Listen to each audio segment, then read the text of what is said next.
हूँ ये जो नेमतें अल्लाह ताला ने बग़ैर मेहनत बग़ैर रुपया पैसा खर्च किए दे रहा है, इसके ऊपर अल्लाह का शुक्र बजा लाइए।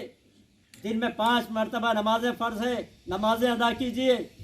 क़यामत तक के लिए अल्लाह ताला ने कुरान हकीम को महफूज रखा, उसको पढ़िए। अरबी ज़बान में कुरान है, उसके माने क्या हैं, मतलब क्या हैं, कुरान के मुताबिक कैसे ज़िंदगी गुजारना चाहिए हमें नहीं मालूम।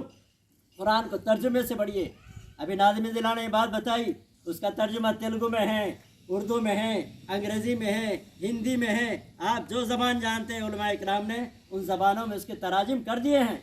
आप कुरान को पढ़ करके कुरान के मतलब समझिए, उसके मुताबिक ज़िंदगी गुजारिए और अल्लाह ताला का शुक्र बजा लाइए और अपने औलाद को आला तालीम दिलाइए। फिर इसके साथ मैं ये भी बात कहना चाहूँगा कि मुसलमानों की बड़ी तादाद और खुसूसियत के साथ सलम बस्तियों में गरीब गुरबा रहने वाले बहुत सारे गैर इस्लामी रसूम और रिवाज के अंदर मुब्तला हो गए हैं। घर में खाने को नहीं है, पीने को नहीं है, मुश्किल से गुजर रही है। लेकिन बच्ची की शादी हो तो पूरे गैर इस्लामी रसूमात, बच्ची पैदा हुई तो पूरे गैर इस्लामी रसूमात, पैसा नहीं है तो सूद के ऊपर रकम ला करके कर रहे हैं। जबकि अल्लाह के रसूल सल्लल्लाहु अलैहि वसल्लम ने शादी को इंतहाई सादगी के साथ करने का हुक्म दिया। लेकिन आज मुसलमानों की हालत ये है कि पैसा नहीं है तो सूद पर रकम लाते हैं और एक गुनाह के अंदर मुब्तला हो जाते हैं। बच्ची पैदा हुई, झूले में डालने की रस्म, इंतकाल हुआ, माँ की बाप की खिदमत करने की तो तौफीक नहीं हुई, लेकिन इंतकाल हुआ, फातिहा सुवम दहुम नहुम जहलुम बरसियाँ सालों साल तक मनाई जाती है, जो सरासर गैर इस्लामी रसूमात हैं। तो मैं इस मौके पर हमारे मुअज़्ज़िज़ भाई भी यहाँ पर हैं, हमारे ख़वातीन भी यहाँ पर हैं, हम सब की ज़िम्मेदारी है कि गैर इस्लामी रसूमात अगर मुसलमानों की ज़िंदगियों से ख़त्म हो जाएँ, मुसलमानों की औलादें आला तालीम हासिल करनी शुरू कर दिए, मुसलमान जो साहिब इस्तिताअत हैं वो अपनी ज़कात हिसाब लगा करके निकालना शुरू कर दें, तो बहुत ज़्यादा वक्त नहीं लगेगा जब जेड़ पड़ से पूरी गुर्बत ख़त्म हो जाएगी। बाल कुंडे के अंदर कोई गरीब यहाँ पर दिखाए हैं, उन सब पर सदका वाजिब हो जाता है। आज रात में हम सब अच्छी आराम से सोए, अल्लाह का फजल है कि अच्छी हालत में उठे। कितने ही लोग ऐसे होंगे सुबह उठते उठते जिनके ऊपर फारिश का असर हुआ होगा, किसी को हार्ट अटैक हो गया होगा, मुख्तलिफ बीमारियां में लोग मुब्तला हो जाते हैं। क्या अल्लाह ताला का शुक्र नहीं है कि जो जिस्म अल्लाह ताला ने सही सालिम रखा है उसका शुक्र अदा करें। अल्लाह के रसूल सल्लल्लाहु अलैहि वसल्लम ने फरमाया कि हर रोज़ जब तुम बिस्तर से उठते हो, जो अल्लाह ताला की ये नेमत जिस्म तुम्हारा सही सालिम है, उसके जिस्म के अज़ा का तुम शुक्र अदा करो, उसके ऊपर सदका दो। साहबा ने अर्ज़ किया कि अल्लाह के रसूल सल्लल्लाहु अलैहि वसल्लम हम हर रोज़ अपने जिस्म के अज़ा का कैसे सदका दें, खुद हमारे घरों के अंदर कई कई दिनों से चूल्हे नहीं सिलकते। तो अल्लाह के रसूल सल्लल्लाहु अलैहि वसल्लम ने फरमाया सदका देने का मतलब कोई दिनार दिरहम रुपया पैसा खर्च करना ही नहीं है। फिर आपने तशरीह की कि किसी से अच्छी बात करना सदका है, माँ बाप के ऊपर मोहब्बत भरी निगाह डालना सदका है, बीवी को मोहब्बत से लुक़मा खिलाना सदका है, रास्ते से चलते हुए कोई तकलीफ़ दे चीज़ अगर है तो उसे हटा दे करके रास्ता साफ़ कर देना सदका है। ऐसे कई काम नबी अकरम सल्लल्लाहु अलैहि वसल्लम ने बताए जिसमें कोई रुपया पैसा खर्च नहीं होता और न कोई अलग से वक्त लगाना पड़ता है।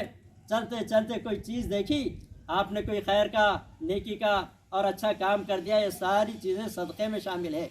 वरना हमारे जिस्म के अंदर अगर कोई एक नेमत अल्लाह ताला ले ले, लाखों रुपया इंसान खर्च करता है।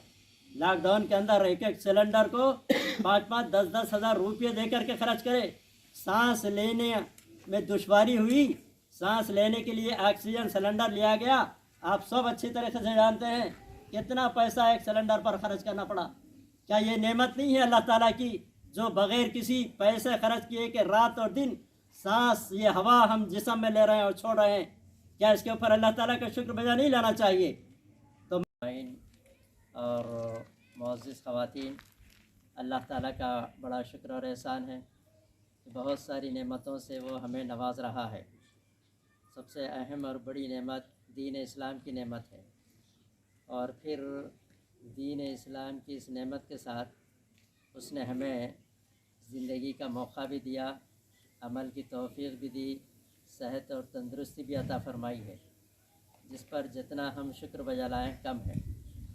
अल्लाह रब्बुल इज़्ज़त का जो फ़ितरी निज़ाम है, इस दुनिया में हम देखते हैं कि बहुत सारे वो लोग हैं जो बहुत ज़्यादा अमीर हैं, करोड़ों रुपए की दौलत अल्लाह ताला ने दे रखी है, और एक बड़ी तादाद ऐसी है जो मुतवसत तबके की है, मेहनत मजदूरी करते हैं और उनका गुज़र बसर हो जाता है, और एक बड़ी तादाद ऐसी भी है जो नान नुफ़े की मोहताज है, 2 वक्त की रोटी भी उन्हें मैसर नहीं आती।